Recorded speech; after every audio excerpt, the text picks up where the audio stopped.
Bismillahirrahmanirrahim. Assalamualaikum warahmatullahi wabarakatuh. Innal hamdalillah nahmaduhu wa nasta'inuhu wa nastaghfiruh wa na'udzu billahi min shururi anfusina wa min sayyiati a'malina. May yahdihillahu fala mudhillalah wa may yudlil fala hadiyalah. Asyhadu an la ilaha illallah wahdahu la syarikalah wa asyhadu anna Muhammadan abduhu wa rasuluhu la nabiyya ba'dah.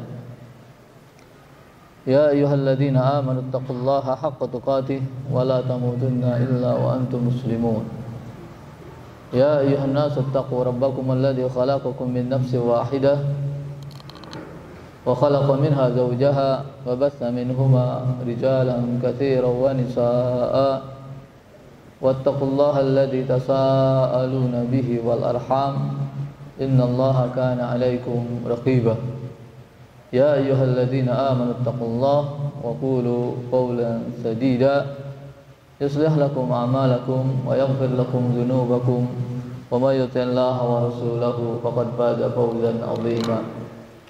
Amma ba'd, fa inna asdaqal hadits kitabullah wa khairal hadi hadi Muhammadin sallallahu alaihi wasallam wa syarrul umuri muhdatsatuha wa kullu muhdatsatin bid'ah wa kullu bid'atin dhalalah wa kullu dhalalatin finnar.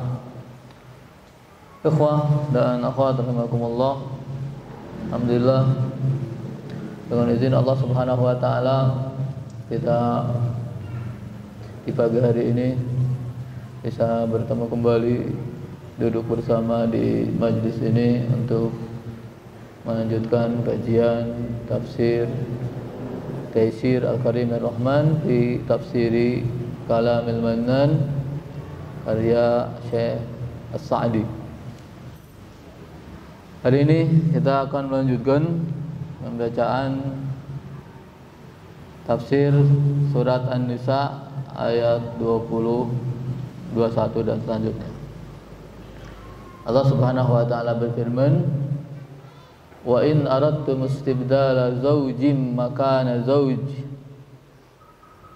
wa ataitum ihdahunna qintara fala ta'khudhu minhu syai'an wa ata'khudhunahu buhtanan wa ithman mubina wa kaifa ta'khudhunahu wa qad afdha ba'dukum ila ba'd wa akhadna minkum mitsaqan ghalidha.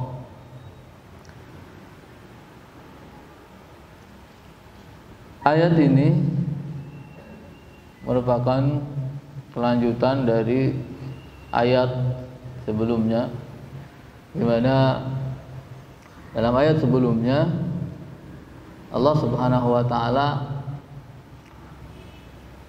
mengingatkan para suami untuk berusaha sedemikian rupa menjaga hubungan yang baik dengan istrinya, dan bila ada permasalahan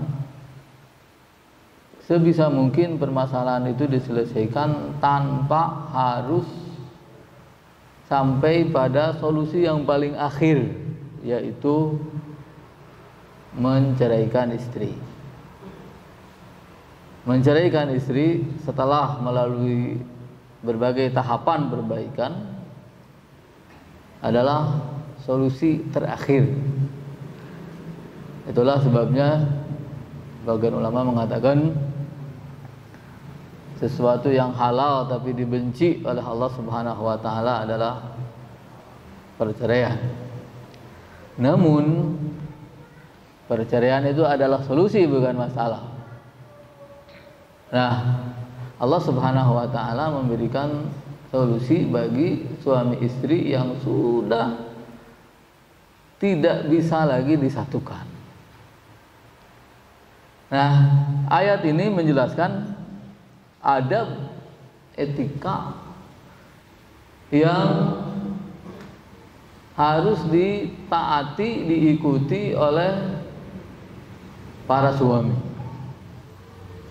Kalau keputusan terakhir adalah menceraikan istrinya.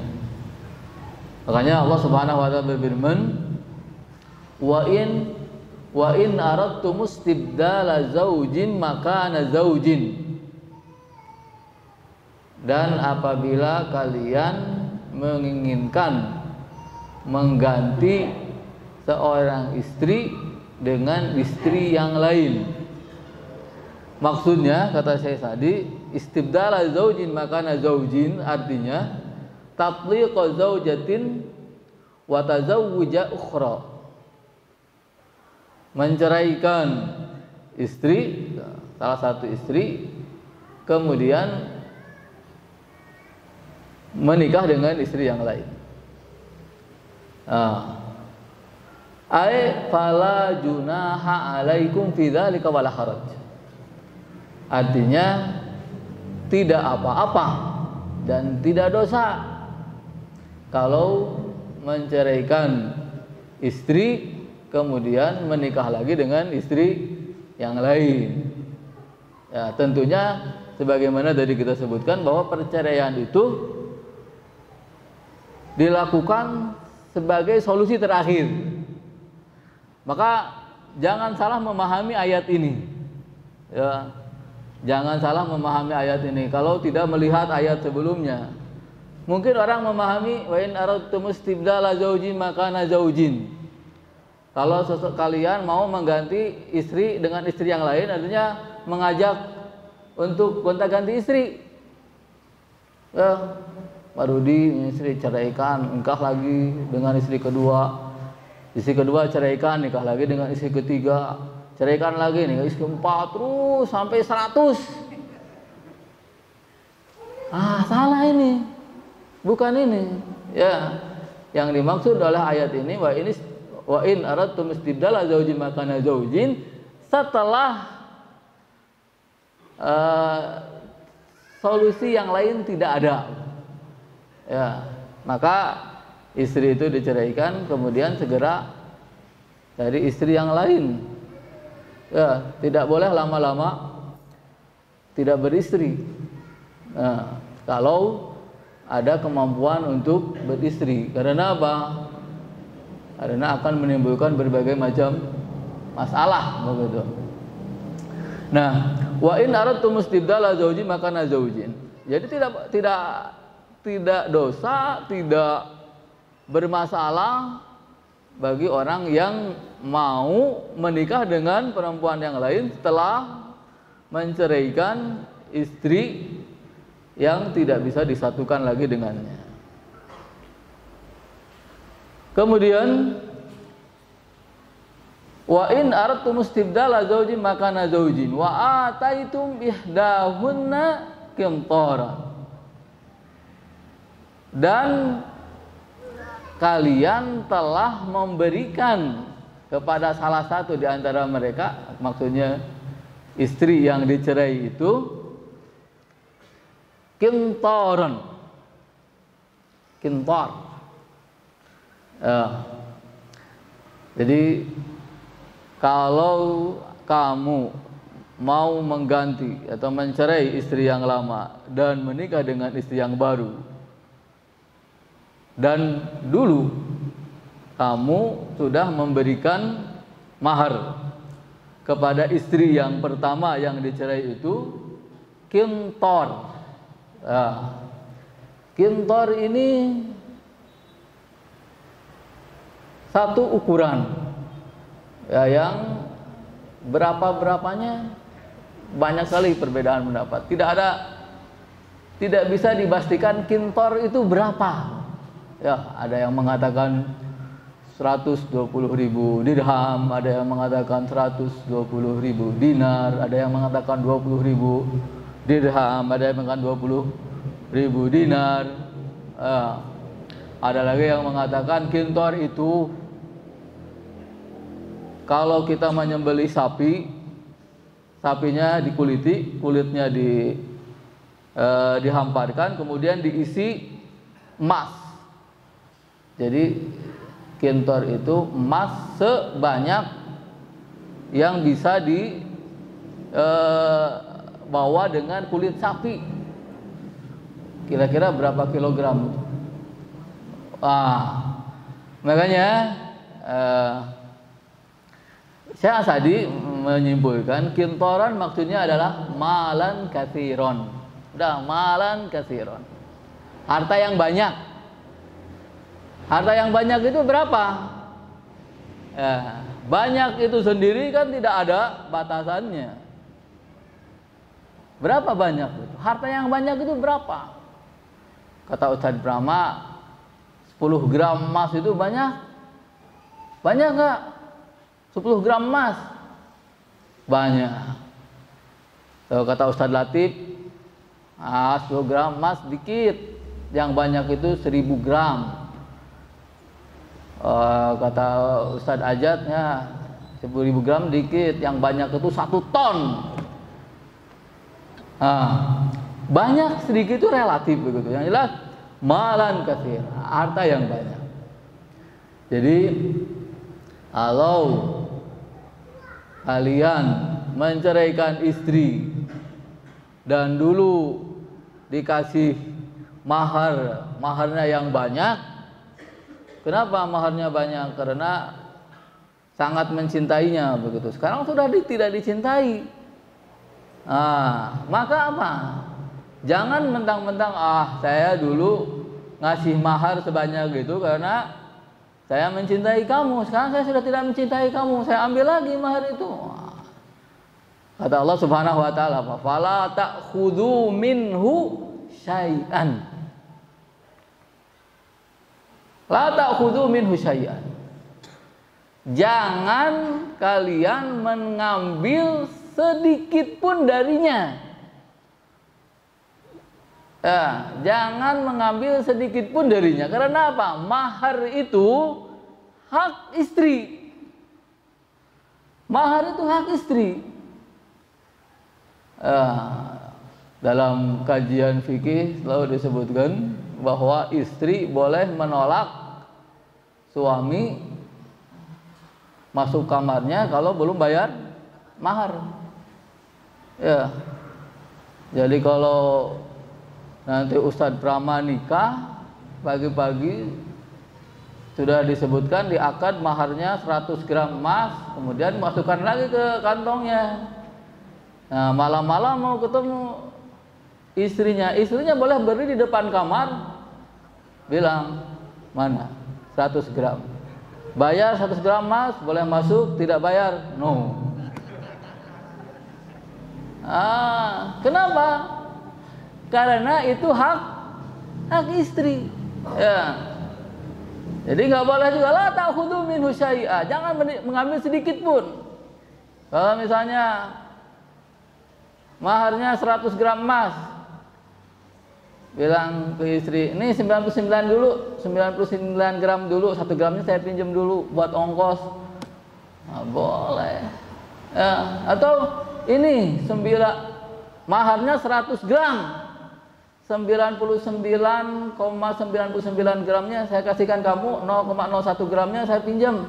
Nggak boleh, sedikit pun nggak boleh. La ta'khudhu minhu syai'a. Jangan mengambil sedikit pun darinya. Kecuali dulu di awal surat An-Nisa dijelaskan boleh istri memberikan mahar itu sebagiannya atau semuanya kepada suaminya kalau dia itu. Kalau tidak ada hak bagi suami untuk mengambil sedikit pun darinya.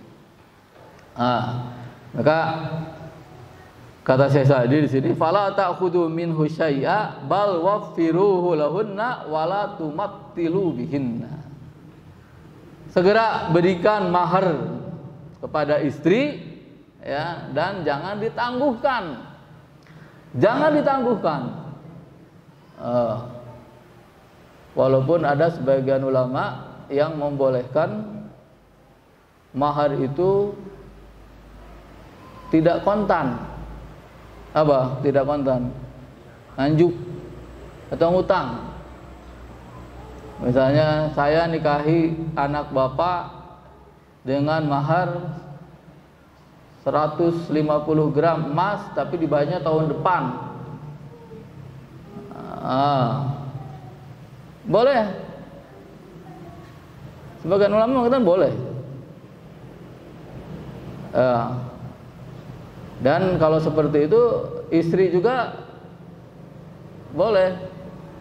Nanti boleh masuk kamar setelah bayar tahun depan. Ya. Jadi nih mahar itu milik istri, betul ya. La ta'khudhu minhu syai'an. Ada masalah yang penting di sini digarisbawahi oleh Syekh As-Sa'di. Wa fi hadhil ayah dalalatun ala adami tahrimi kasratil mahri. Ayat ini menunjukkan tidak haramnya mahar yang banyak. Artinya boleh istri meminta mahar, calon istri misalnya meminta mahar, atau suami memberi mahar sebanyak mungkin. Ya, mahar misalnya 1 kilogram emas, 3 unit mobil, Avanza, kemudian Innova dan Fortuner, kemudian tambah lagi rumah, 4 unit rumah. Boleh kalau ada, kenapa? Ya, boleh, tidak ada larangannya. Dalilnya apa? Ini. Ini pernah terjadi. Nah, Imam Al-Qurtubi rahimahullah meriwayatkan suatu ketika Umar bin Khattab mengumpulkan masyarakat kaum muslimin di Madinah. Ada laki-laki perempuan kumpul semua. Kemudian Umar bin Khattab berkata, "Ala la tughalu fi shadaqatin nisa. Fa innaha law kanat makramatan fid dunya aw taqwan indallah la kana aulakum biha Rasulullah. Ma asdaqaqat imra'atan min nisa'ihi wala banatihi fawqa natai asrata uqiyah." Kata Umar bin Khattab kepada orang-orang, "Wahai sekalian kaum muslimin, janganlah meminta atau membuat mahar yang mahal-mahal. Jangan meminta mahar yang banyak-banyak. Karena seandainya mahar itu sebagai makromah, penghormatan di dunia, wa taqwa, dan sebagai sebuah ketakwaan dan yang menunjukkan ketakwaan, maka Rasulullah Shallallahu Alaihi Wasallam paling dulu melakukan itu. Dan tidak pernah Rasulullah Shallallahu Alaihi Wasallam memberi mahar untuk istri-istrinya dan juga anak-anaknya, anak putrinya, lebih dari 12 uqiyah. Lebih dari 12 uqiyah. Kemudian faqamat ilaihim ra'atun faqalat. Setelah Umar berkata begitu, langsung seorang perempuan berdiri. Jadi kalau laki-laki di depan, perempuan di mana? Kan di belakang. Langsung berdiri. Faqalat, "Ya Umar." Oh, ya Umar. Berani sekali ini perempuannya. Tidak mengatakan ya Amirul Mukminin, tapi ya Umar. Begini orang Arab biasanya. Orang Indonesia nggak akan berani ke presiden atau ke bupati, misalnya, camat mat, nggak berani. Tapi inilah orang Arab seperti ini begitu kan. Ya Umar, yu'tina Allah wa tuharrimuna, yu'tina Allah wa tuharrimuna. Wah Umar, Allah memberikan itu kepada kita. Kenapa Anda mengharamkan? Alaihissallahu subhanahu wa ta'ala yaqul wa ataitum ihdahunna qintaran fala ta'khudhu minhu syai'a. Kata perempuan itu, bukankah Allah mengatakan, dan kalau kalian memberikan kepada salah seorang di antara istri kintaron, harta yang banyak, maka janganlah mengambil sesuatu sedikit pun darinya. Jelas kalimatnya apa itu ya? Apa yang dilakukan oleh Umar? Faqala Umar, asabati imra'atun wa akhta'a. Perempuan itu benar, kan Umar salah. Perempuan itu benar, Umar salah. Dalam riwayat lain disebutkan fa'atraqa Umar tsumma qala kullun nasi afqahu minka ya Umar. Dalam riwayat lain disebutkan Umar itu mendengar jawab perkataan perempuan itu langsung menunduk begitu. Aduh, semua manusia lebih faqih ya, lebih berilmu darimu wahai Umar. Wah. Subhanallah. Inilah contoh bagaimana para sahabat itu betul-betul tidak pernah menentang kebenaran. Ya, siapapun yang mengingatkannya, perempuan ini tidak terkena siapa, tidak disebutkan siapa namanya perempuan, nggak terkena. Bukan di antara jajaran sahabiat yang utama, tapi ya, tidak perlu melihat itu. Kalau itu adalah kebenaran, ya, diterima. Dan ini bekal bagi para pemimpin. Ya, juga prinsip penting bagi para guru. Guru jangan malu menerima kebenaran yang disampaikan oleh muridnya. Guru jangan malu mengakui kesalahannya. Ya. Jangan malu mengakui kesalahan. Di sini Umar langsung di depan orang-orang, asabat imra'ah wa akhta'a Umar. Perempuan itu benar, Umar salah. Nah, jadi mahar banyak itu tidak salah, tidak haram, boleh. Akan tetapi ma'annal afdal, akan tetapi yang lebih utama, walaik, dan yang lebih layak, al-iqtida bin Nabi sallallahu alaihi wasallam fi takhfifil mahar. Yang lebih afdal, yang lebih utama, yang lebih baik, lebih pantas bagi kaum muslimin adalah mengikuti Rasulullah sallallahu alaihi wasallam. Mengikuti Rasulullah sallallahu alaihi wasallam. Ngasih mahar berapa? Berapa maharnya? 12 uqiyah. Atau dalam riwayat Aisyah disebutkan 12,5 uqiyah. 12,5 uqiyah itu berapa? 12,5 uqiyah itu berapa? 1 uqiyah itu 40 dirham.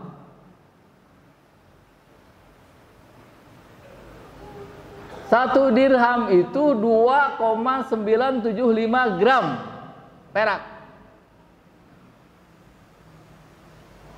2,975 gram perak. Berarti 12 uqiyah itu 1487,5 gram perak, bukan emas. 1487,5 gram perak.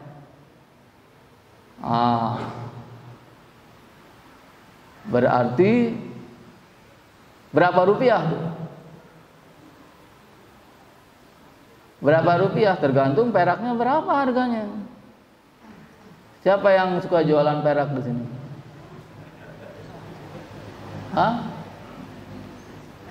Nggak ada tukang. Ya. Tahun 2018 ini tetapkan harga perak murni itu 10.900 rupiah per gram. 10.900 rupiah per gram. Sekarang kali 1487,5 gram jadi berapa tuh? 15 juta lebih. sekarang. Jadi mahar itu standarnya 15 juta. Ini yang belum nikah siap-siap ini 15 juta tuh. Atau mudah-mudahan tahun depan harga perak turun lah. Jadi 5.000 misalnya, jadi standarnya 7.500.000 Ustaz Prama. Ya, insyaallah. Nanti ada bantuan dari kepala sekolah Ustaz Hamdan siap membantu. Itu standar ya 1.487,5 gram perak murni, Ya. Alhamdulillah, karena perak itu harganya tidak terlalu tinggi. Itu yang afdol. Yang afdol memberi mahar untuk istri ya 12,5 uqiyah atau 1.487,5 gram perak atau sekitar sekarang tahun 2018 15 juta lebih. Ya. Itu standar. Kalau bagi ustadz-ustadz al-ma'tuk masih kekejar begitu kalau 15 juta. Kalau 150 juta nggak tahu. Ya.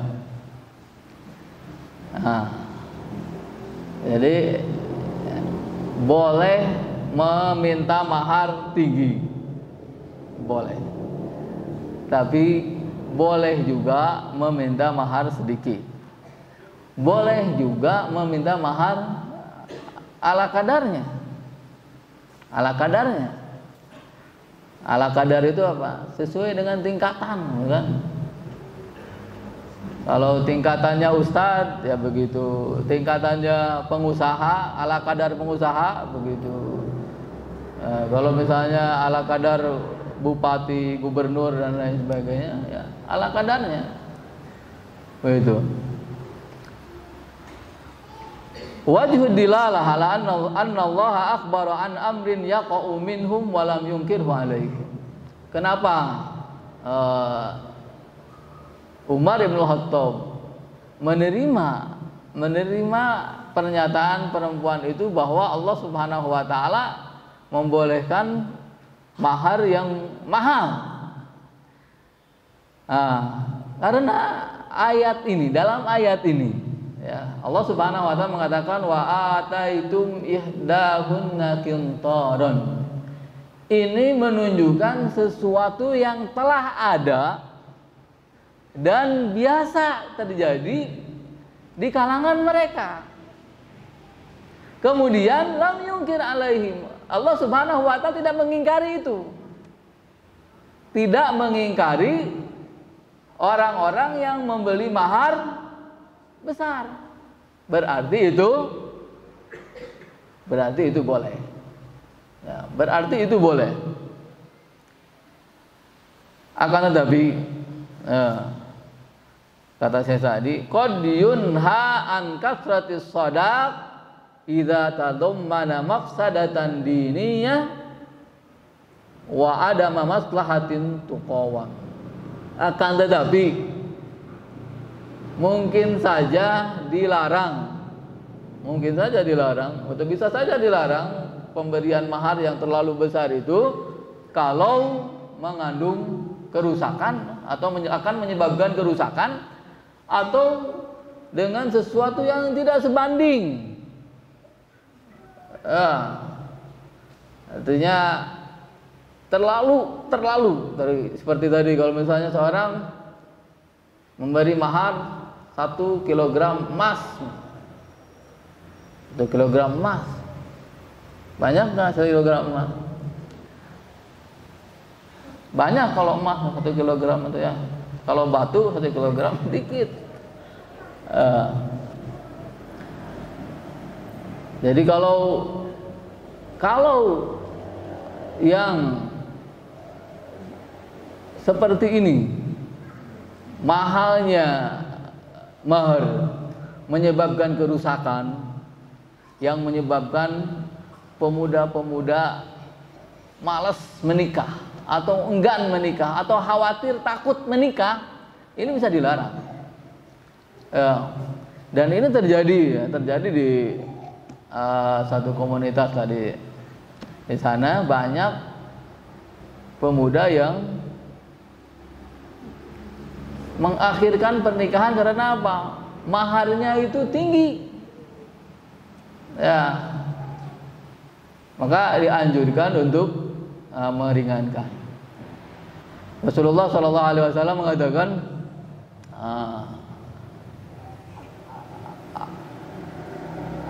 a'dhamun nisa'i barakatan aisaruhunna mu'natan. Perempuan yang paling besar barokahnya adalah yang paling mudah, yang paling murah biayanya.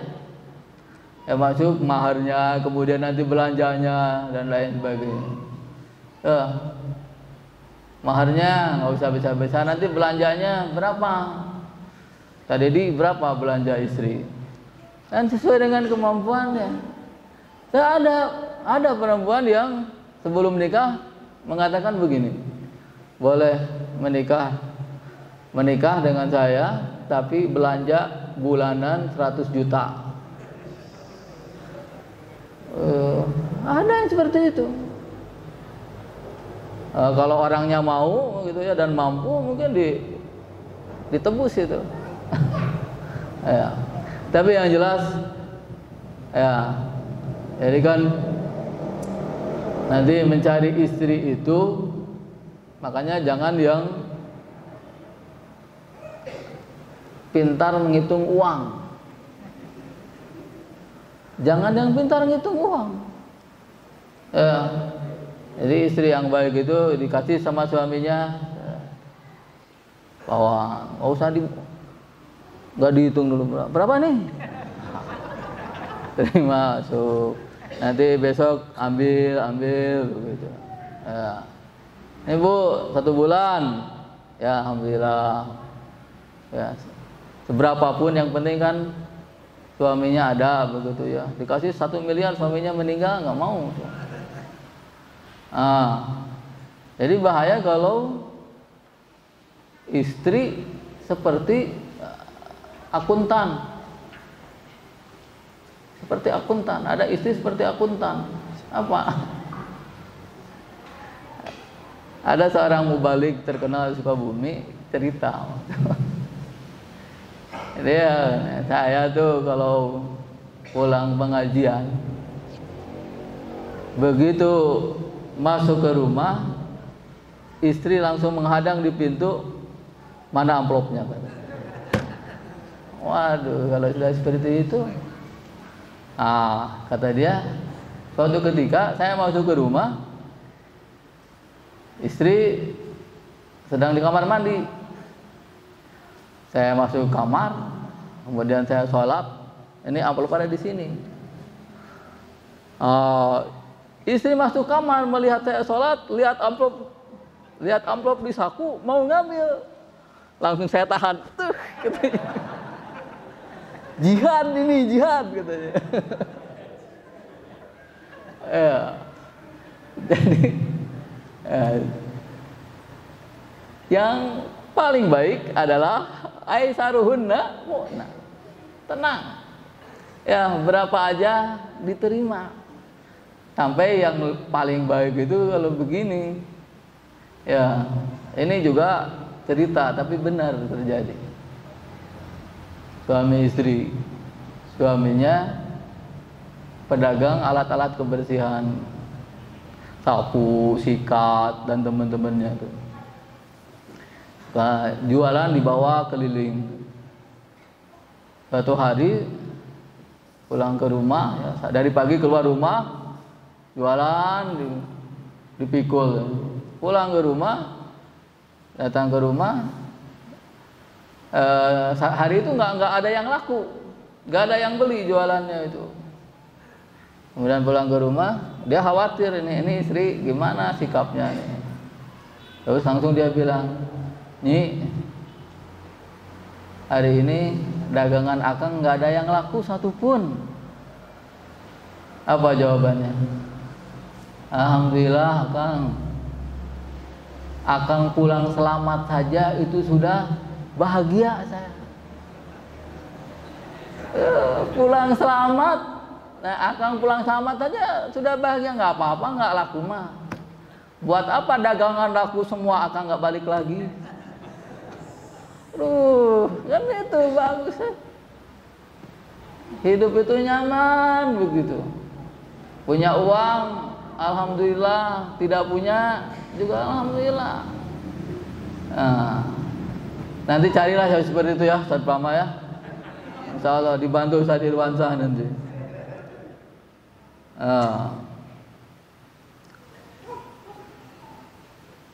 Kemudian Allah Subhanahu wa taala mencela perbuatan seperti itu. Perbuatan mengambil sesuatu dari mahar atau sebagian mahar. Kata Allah Subhanahu wa taala, "Atakhudunahu buhtanan wa itsman mubin." Atakhudunahu, apakah kamu akan mengambil sebagian dari mahar itu? Buhtanan, buhtan. Apa buhtan? Arti asal dari buhtan itu bohong. Ya, atau mengatakan sesuatu yang tidak benar, atau menuduh orang melakukan sesuatu yang tidak dilakukannya. Itu buhtan. Kalau orang Indonesia biasa nyebut fitnah. Ya. Fitnah bahasa Indonesia, bahasa Arabnya buhtan. Sementara fitnah bahasa Arab artinya bencana, malapetaka, kemusyrikan, kekufuran, ya, itu fitnah dalam bahasa Arab. Tapi fitnah bahasa Indonesia dalam bahasa Arabnya ini buhtan. Arti asal dari buhtan itu bohong. Ya. Dan yang lebih jelek atau kebohongan yang lebih jelek adalah mengatakan seseorang melakukan sesuatu padahal dia tidak melakukannya. Rasulullah SAW ketika ditanya, Rasulullah SAW ketika bertanya pada para sahabat, atadruna mal ghibah? Kalian tahu apa ghibah? Kata para sahabat, Allah wa rasuluhu a'lam. Kata Rasulullah, dzikruka akhaka fi makari. Menyebutkan sesuatu yang tidak disukai oleh saudara kamu, itu ghibah. Para sahabat mengatakan, ya Rasulullah, ara'aita in kana fi akhi ma aqul. Ya Rasulullah, bagaimana kalau keburukan itu memang benar ada pada saudaraku itu? Kata Rasulullah apa? In kana fi akhika ma taqul faqad tabtah. Kalau seandainya apa yang kamu ceritakan atau keburukan yang kamu sebutkan pada saudara kamu itu memang benar adanya, itu namanya ghibah. Ghibah itu keburukannya apa? Sama dengan makan bangkai saudara itu, saudaranya itu, saudara yang diceritakan keburukannya. Kalau wa illam yakun fi akhika ma taqul faqad bahattah. Kalau keburukan yang kamu ceritakan di saudara kamu itu tidak ada, berarti kamu sudah membuhtan, memfitnah dalam bahasa Indonesia. Lebih jelek mana buhtan dengan ghibah? Lebih jelek mana buhtan dengan ghibah? Terujang. Lebih jelek buhtan. Kenapa? Karena kalau ghibah itu memang keburukannya ada. Misalnya contoh nih, jangan dimasukkan hati ya. Kalau saya bilang Ustaz Agung, Ustaz Irwansyah itu janggutnya panjang seperti domba. Ini contoh. Perkataan seperti itu apa namanya? Ghibah. Saja. Ustaz Brahma, Ustaz Irwansyah itu ya, janggutnya panjang, nggak teratur, nggak pernah disisir. Kalau memang seperti itu namanya ghibah. Tapi kalau ternyata Ustaz Irwansyah tuh janggutnya panjang, rapi, istrinya tuh nggak pernah lepas kalau ada di sampingnya, berarti buhtan. Nah, Allah Subhanahu wa Ta'ala tidak menjelaskan kejelekan buhtan. Allah Subhanahu wa Ta'ala tidak menjelaskan kejelekan buhtan. Yang dijelaskan apa? Kejelekan ghibah.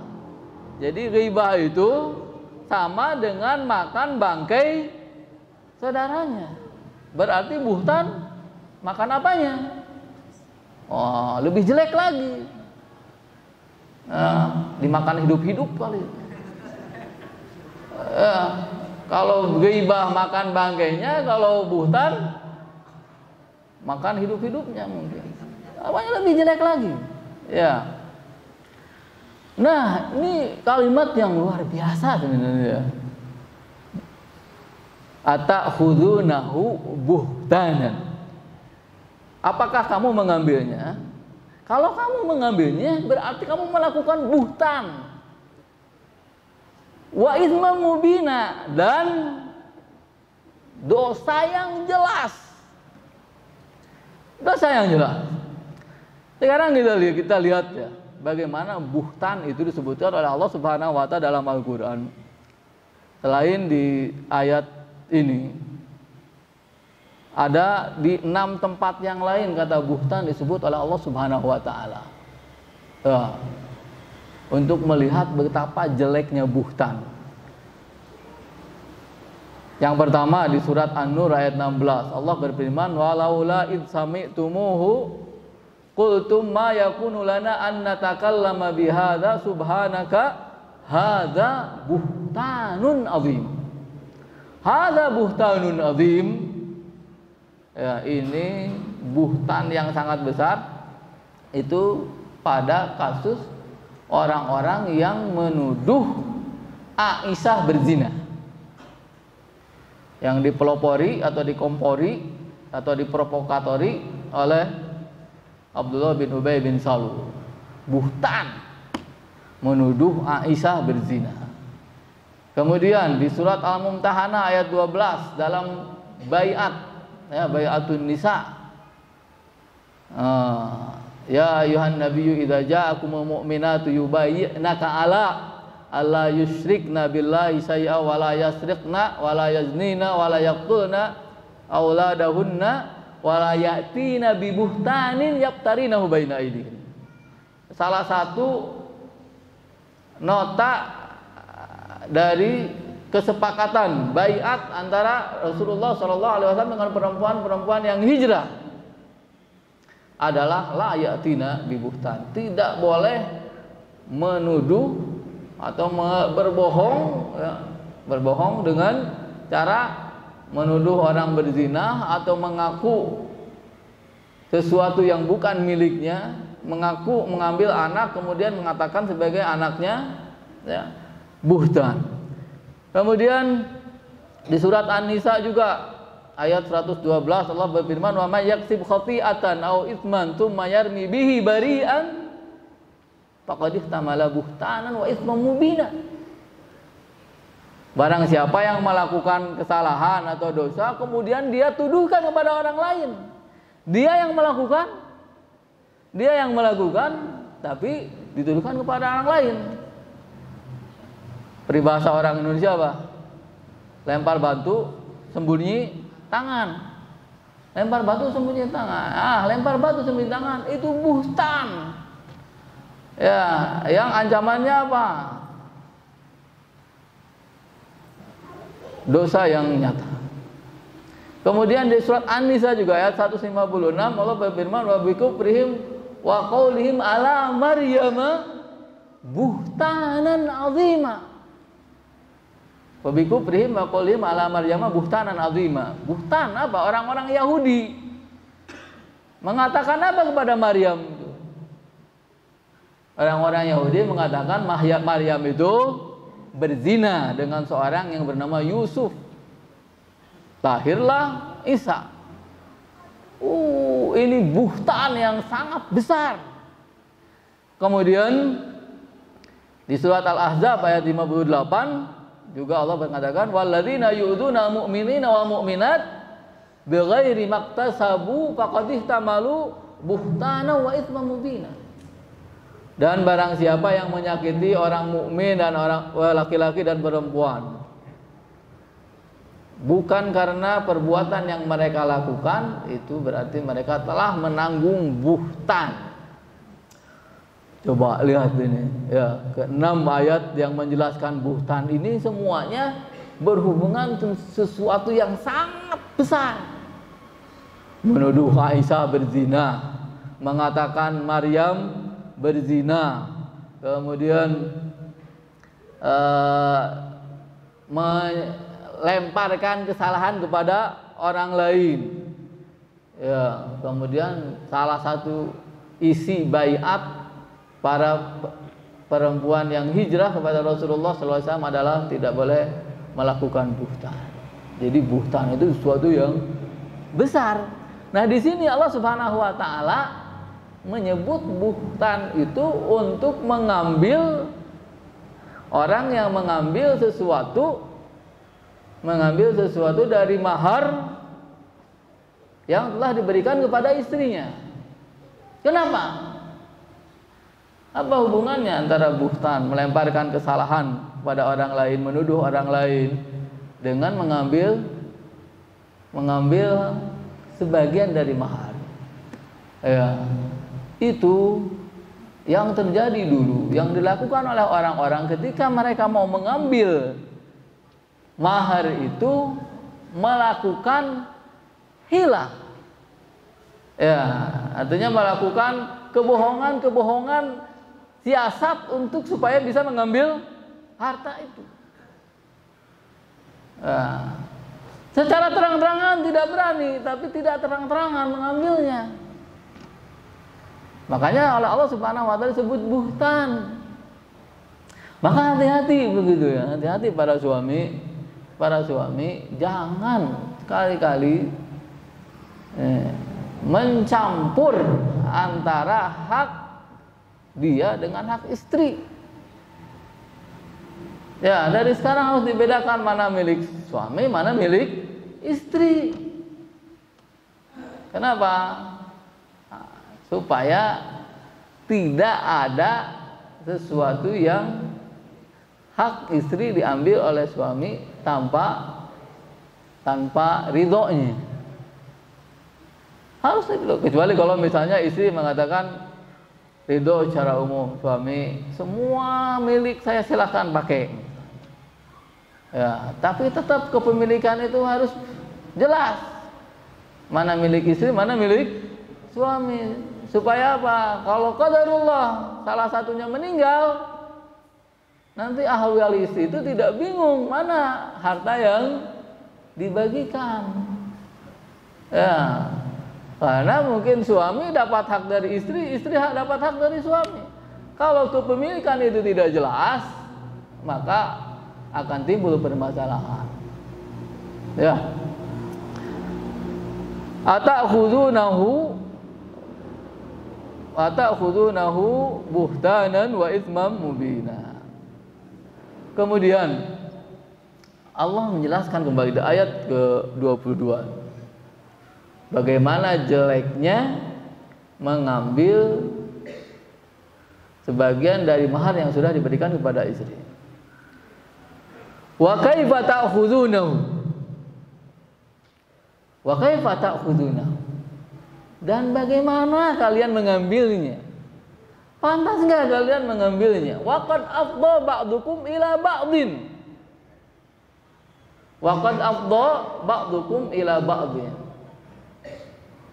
Ini afdha ba'dukum ila ba'din kinayah, ya, artinya jima. Kalian sudah menikmati istri kalian, istri kalian sudah menikmati kalian. Akhirnya sudah melakukan hubungan suami istri. Kemudian wa akhadna minkum, dan istri kalian sudah mengambil dari kalian mitsaqan ghalidha. Mitsaqan ghalidha, perjanjian yang kuat. Saya tadi mengatakan wa bayanu dzalika anna zaujah qabla aqdin nikah muharramatun 'ala zauj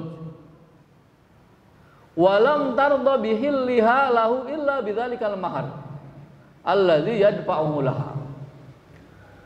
Istri itu sebelum akad nikah haram hukumnya atas suami. Orang istri itu haram, seorang perempuan itu haram atas laki-laki sebelum menikah.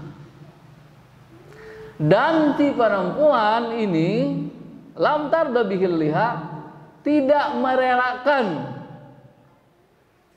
kehalalannya, atau merelakan kehormatannya, kecuali dengan adanya mahar yang dibayarkan oleh laki-laki kepadanya. Fa idza dakhala biha wa afdha ilaiha wa basaraha mubasharatan allati kanat haraman qabla dzalik, maka kalau seorang laki-laki sudah bersatu, ya, bersekamar, bersetubuh, kemudian sudah menyentuh dan sudah melakukan segala hal yang sebelumnya haram, ya, sebelumnya haram. Wallati lam tarda bi badliha illa bidzalikal iwad, di mana si perempuan itu, istri itu tidak merelakan semua itu kecuali dengan pengganti ini, mahar ini. Fa innahu qad istawfal muawwad fa thabata alaihi al-iwad. Berarti sebenarnya suami sudah mendapatkan imbalan, nih dari mahar ini. Maka sangat buruk sekali kalau suami sudah mendapatkan bagiannya, haknya secara sempurna, kemudian istri tidak diberikan haknya secara sempurna. Dan satu keistimewaan, satu keunikan dalam nikah itu, ya, bagaimana Allah Subhanahu wa Ta'ala menghalalkan sesuatu yang asalnya haram, kemudian menghalalkan hubungan antara laki-laki dan perempuan, dan hubungannya itu jauh lebih lekat daripada hubungannya dengan ibunya. Ya. Dari sisi kekuatan hubungan darah tidak bisa digantikan ibu, tidak bisa digantikan istri. Tapi dalam hubungan kemanusiaan, hubungan biologis, seorang laki-laki dengan istrinya jauh lebih dekat daripada dia dengan ibunya. Ya, dengan istri Pak Rudi tidur satu kamar, satu kasur, satu bantal, satu baju, satu selimut. Berani nggak Pak Rudi tidur sama ibu satu selimut? Nggak berani.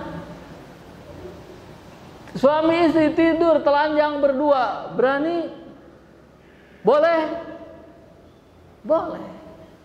Kita berani nggak telanjang di depan ibu kita? Tidak berani. Ya.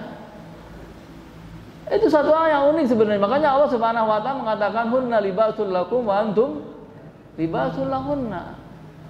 Istri itu seperti pakaian untuk suaminya dan suami seperti pakaian untuk istrinya. Kenapa? Hubungannya itu luar biasa. Ya. Kedekatan suami dengan istrinya. Nah, ini semua dalam Islam dibungkus dengan atau diikat dengan satu ikatan akad ini, dan akadnya mudah. Akadnya mudah. Ya, tidak sampai 5 menit akad nikah itu. Walaupun mungkin ada yang diulang-ulang gitu ya, seperti kemarin. Wah, akadnya. Saya terima terus. Tapi yang jelas ini akad ini luar biasa. Ya. Tanda dari akad itu apa? Imbalan dari akad itu apa? Bagi istri mahar. Bagi suami apa? Bagi suami apa? Bagi istri mahar, bagi suami istimta. Menikmati istrinya. Suami menikmati istrinya, istri mendapatkan mahar. Kalau istri menikmati suami enggak? Tetap jangan tanya aja sama istri. Cuma begitu. Ya, makanya ada kesamaan. Jadi menikah itu di satu sisi ada ibadahnya, di satu sisi ada muamalahnya. Makanya Ibnu Rushd dalam Bidayatul Mujtahid, ya. Bidayatul Mujtahid itu satu kitab fikih yang paling simpel, paling sistematis, ya, menampung berbagai macam madhab. Ya, beliau membagi bab-bab fikih itu, pertama ibadah, kemudian sebelum muamalah itu nikah. Ibadah, nikah, baru muamalah. Sementara yang lain itu kebanyakan ibadah, muamalah, munakahat dan seterusnya. Nah, ini yang paling baik itu ini sistematis pembagian itu, karena nikah itu satu sisinya ibadah, ya. Jadi kan masih ibadah sekarang kan, masih ibadah, tiap malam ibadah, ha? Ibadah. Sisi lain ada muawadahnya, ada tukar menukarnya. Apa tukar menukarnya? Ini mahar ini. Ya. Jadi istri dapat mahar, suami dapat mut'ah. Walaupun juga istri dapat juga begitu, ya. Akan tetapi posisinya kan istri pasif. Dalam Islam, ya, istri itu pasif. Maka dia hanya menerima saja. Maka yang ditanya puas atau tidak puas itu siapa? Laki-laki. Nah, jadi lihat betapa buruknya mengambil mahar atau sebagiannya dari istri. Dan Allah mengatakan apa? Wa kaifa ta'khudunahu wa qad afdha ba'dukum ila ba'd. Kemudian wa akhadna minkum mitsaqan ghalidha. Mitsaqan ghalidha. Janji yang atau ikatan yang kuat. Janji yang kuat. Dalam Al-Qur'an kita perhatikan mitsaqan ghalidha itu disebut oleh Allah Subhanahu wa taala di 3 tempat saja. Ya, pertama di sini di surat An-Nisa ayat 22 ini. Yang kedua di surat An-Nisa ayat 154. Allah berfirman, "Wa rafa'na fawqahum at-tura bimitsaqihim wa qulna lahum udkhulul baba sujada wa qulna lahum la ta'du fis-sabti wa akhadna minhum mitsaqan ghalidha." Allah Subhanahu wa taala mengikat perjanjian dengan Bani Israil. Bani Israil berjanji kepada Allah Subhanahu wa taala. Setelah Allah memerintahkan kepada mereka untuk masuk ke pintu gerbang kota yang dijanjikan itu, negeri yang dijanjikan sambil bersujud. Kemudian jangan melampaui batas di hari Sabtu. Jangan mengambil ikan di hari Sabtu. Kemudian, nah ini perjanjian, ini mitsaqan ghalidha. Mitsaqan ghalidha. Yang kemudian dilanggar oleh Bani Israil. Yang akibatnya apa? Allah Subhanahu wa taala melaknat mereka dan menjadikan mereka monyet. Ya. Kunu qiradatan khasiin. Jadi monyet-monyet itu karena melanggar mitsaqan ghalidha. Kemudian di surat Al-Ahzab ayat 7 Allah Subhanahu wa taala berfirman, "Wa id akhadna minan nabiyyina mitsaqahum wa minka wa min Nuhi wa Ibrahim wa Musa wa Isa ibn Maryam wa akhadna minhum mitsaqan ghalidha." Allah Subhanahu wa taala mengatakan wa akhadna minhum. Kami mengambil dari minhum. Ini nabi-nabi yang ulul azmi, ya, Ibrahim, Nuh, Ibrahim, Musa, Isa dan Muhammad sallallahu alaihi wasallam. Mitsaqan ghalidha, mitsaq ghalidha. Ikatan yang kuat. Perjanjian Bani Israel kepada Allah Subhanahu wa taala dan perjanjian para nabi ulul azmi kepada Allah Subhanahu wa taala itu disebut mitsaqan ghalidha. Di sini mitsaqan ghalidha apa? Mitsaqan ghalidha, ikatan yang kuat antara suami dengan istri. Dengan apa ikatan kuatnya? Bil aqdi, kata saya tadi, ikatan kuat suami istri itu dengan akad. Akadnya yang cuma seperti itu saja, itu ternyata efeknya luar biasa begitu. Itu mitsaqan ghalidha. Kemudian wal qiyam bi huquqiha. Ya. Si suami diperintahkan untuk menyempurnakan hak-hak istrinya. Ya, semua hak istri dipenuhi.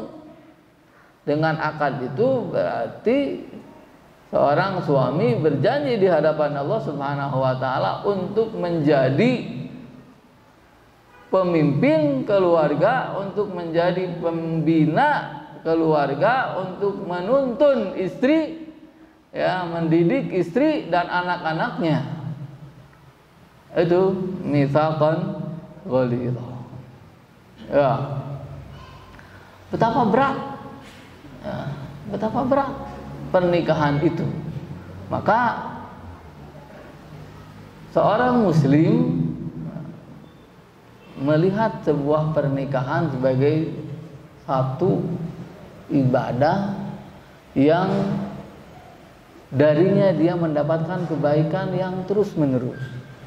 Dari sejak awal pernikahan, dari sejak akad, kemudian berhubungan, kemudian trustnya, melahirkan anak, keturunan dan seterusnya, itu adalah sebuah perjuangan yang diikat oleh Allah Subhanahu wa taala dengan sebuah ikatan yang kuat. Selanjutnya ayat ke-23.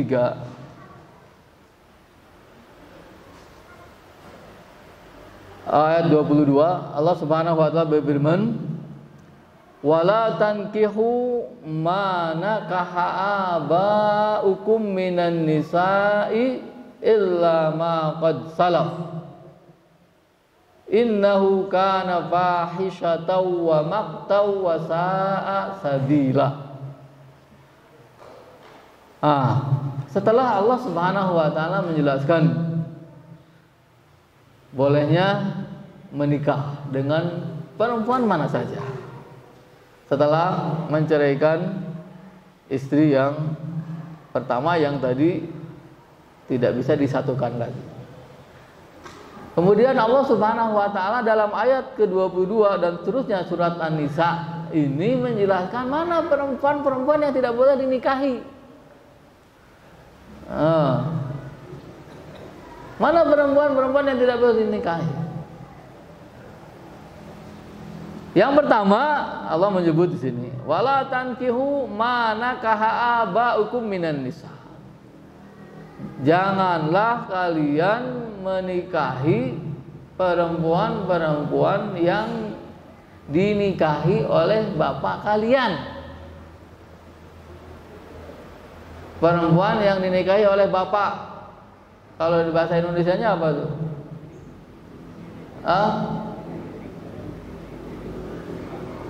Ibu tiri.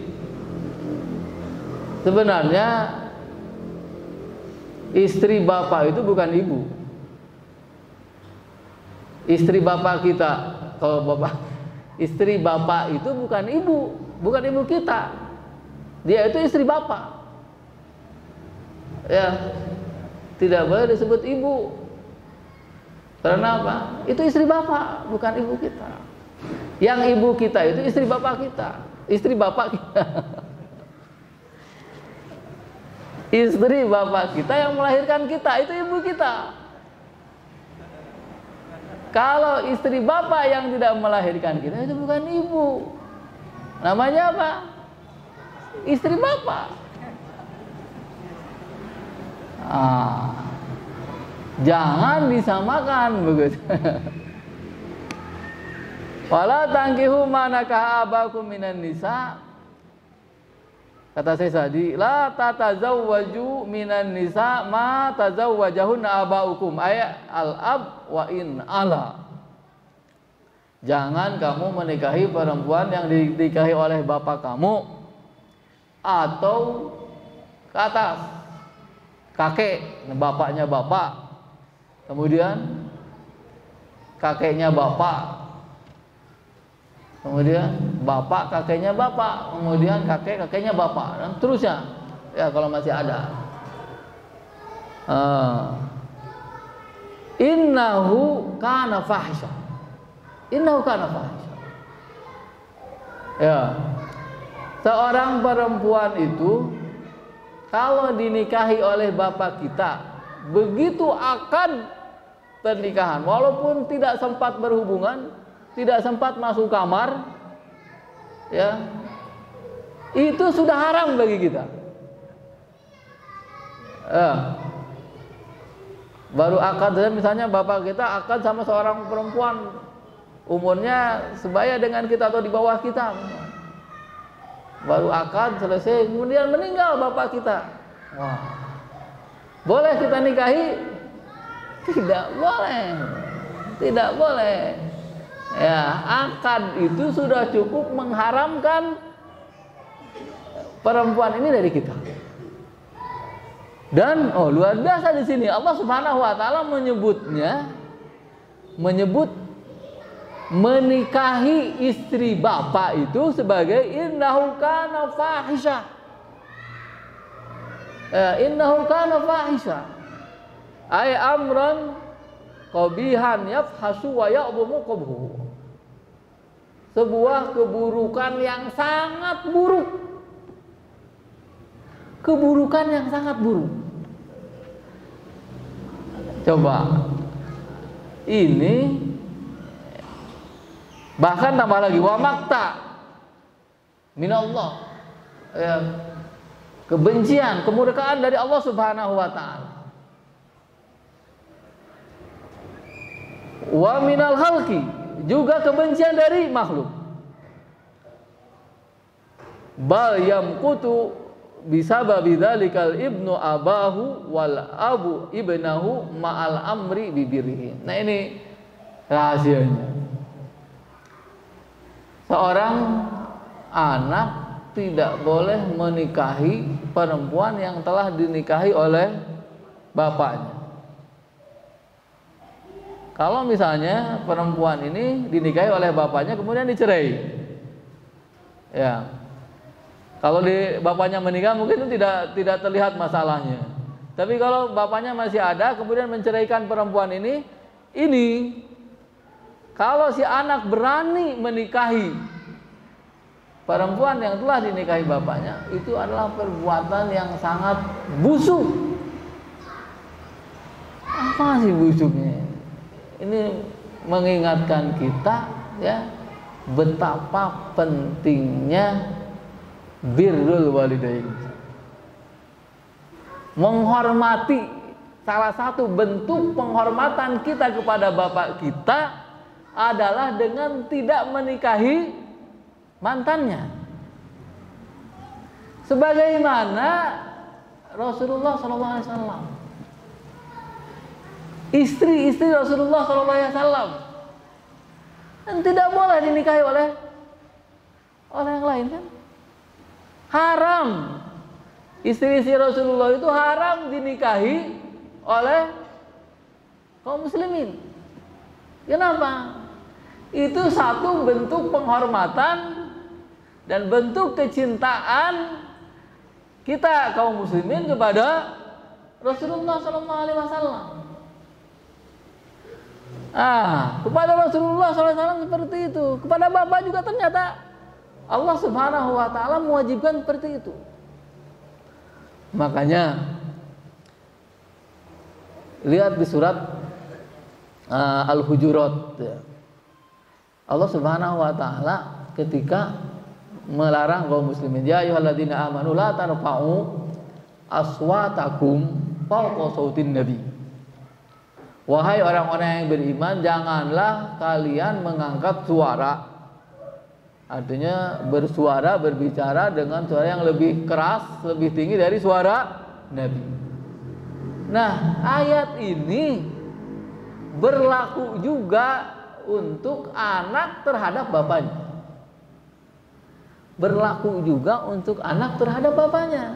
Seorang anak tidak boleh mengangkat suara lebih tinggi dari suara bapaknya. Tidak boleh berbicara keras di hadapan bapaknya.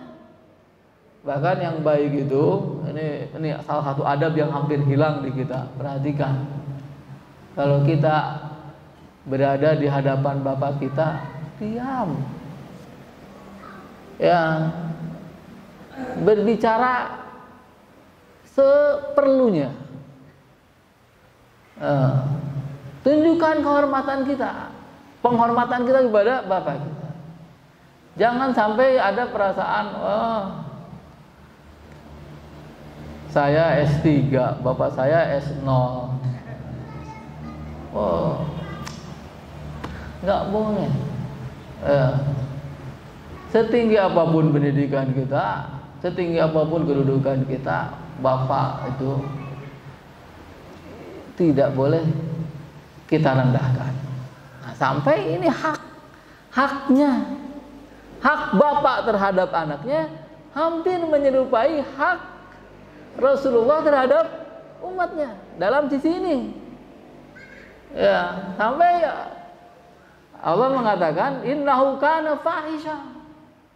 Hampir sama dengan zina. Ya. Allah mengatakan apa? Wala taqrabuz zina innahu kana fahisha. Berzina itu fahish, perbuatan yang buruk.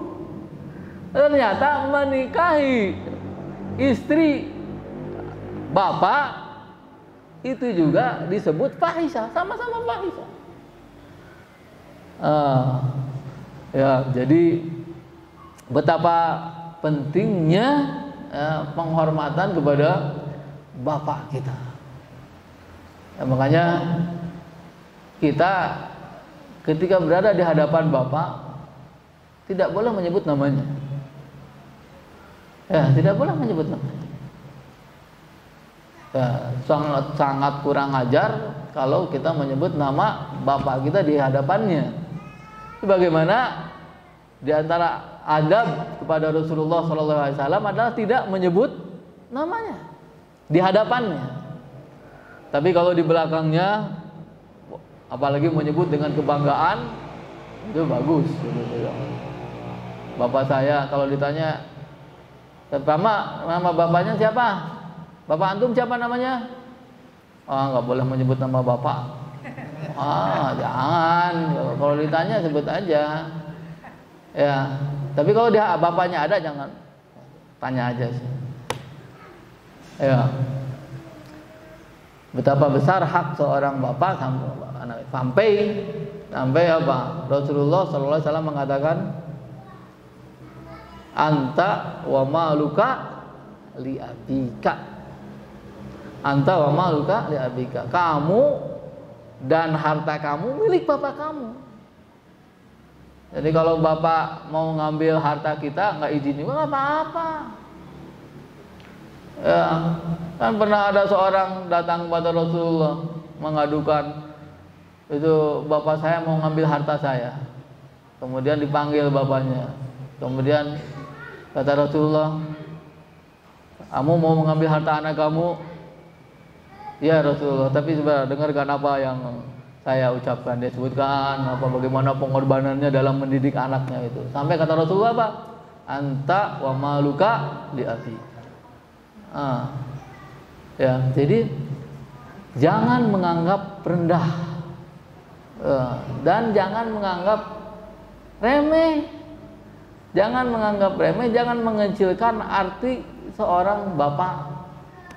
Ya, makanya siapa di antara kita yang satu hari tidak, kalau bapaknya masih ada ya, kalau bapaknya sudah meninggal, siapa yang setiap hari berdoa untuk bapaknya? Kalau bapaknya sudah meninggal, selalu berdoa untuk bapak. Kemudian kalau bapaknya ada, sempatkan ketemu, ucapkan salam, jabat tangannya. Kalau tidak sempat, paling tidak apa? Telepon. Sekarang gampang kan? Telepon, assalamualaikum, Pak, damang. Alhamdulillah, mohon atur nuhun atuh. Dah. Gitu. Masa untuk gitu saja susah sih? Ya. Jangan bilang, aduh kebetulan mah nggak ada pulsa, masih susah nelpon. Ya, apalagi kalau bapak kita sudah up to date begitu ya. Artinya sudah bisa juga video callan gitu. Oh, video call. Kalau masih agak generasi 45 misalnya nggak kenal video call, telepon atau SMS begitu. Ya. Ini penting. Banyak di antara kita yang meremehkan ini. Sibuk dengan pekerjaan. Lupa Bapak. Ya. Jangan sampai. Jangan sampai melupakan. Kemudian Allah Subhanahu wa taala menambah lagi. Ini lihat kejelekannya. Innahu kana fahisyah. Menikahi istri bapak itu innahu kana fahisyah. Kemudian wa maktan. Ya, yang ketiga apa? Sa'a sabila. Ai bi sattariq tariqan liman salakahu. Li'anna hada min awaidil jahiliyah. Betapa buruk, betapa jelek, betapa salah jalan yang dilakukan oleh orang yang menikahi istri bapaknya. Kenapa? Li'anna hada min awaidil jahiliyah. Ini adalah salah satu budaya jahiliyah. Menikahi istri bapak itu salah satu budaya jahiliyah. Allati ja'al Islam bitanazzuhi anha wal bara'ah minha. Di mana Islam itu datang untuk menghilangkan itu, berlepas diri dari semua kebiasaan budaya jahiliyah yang dicampuri dengan kemusyrikan, kekufuran. Ini saja kajian kita siang hari ini. Mudah-mudahan bermanfaat dan mengingatkan kembali bagi kita pentingnya menjaga hak orang-orang yang ada hubungannya dengan kita, istri, ya, dan orang tua. Dan di sini kita sebutkan tadi bapak, ya, yang di zaman sekarang sudah banyak diremehkan, gitu ya. Ditekankan lagi penghormatan kepada bapak itu. Awas, penghormatan kepada bapak harus sampai pada kita tidak berani makan lebih dulu darinya, tidak berani berbicara mendahuluinya, ya. Tidak, apalagi kalau menyalahkannya, membentaknya, ya. Kemudian jangan sampai ada perasaan bahwa kita lebih darinya.